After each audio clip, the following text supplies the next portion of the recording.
ಹೇ ಪ್ರಭುವೇ, ಶಾಂತರಾಗಿರಿ.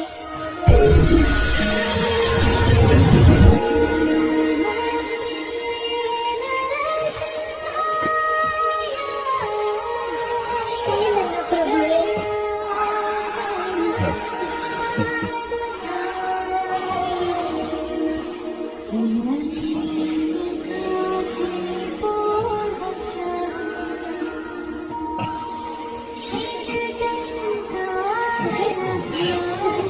ನಿಮ್ಮ ಮಡಿಲಿನ ಮೇಲೆ ಕೂರಿಸಿ ನನ್ನನ್ನ ಎಷ್ಟು ಪ್ರೀತಿಯಿಂದ ಮುದ್ದಾಡುತ್ತಿದ್ದೀರಿ.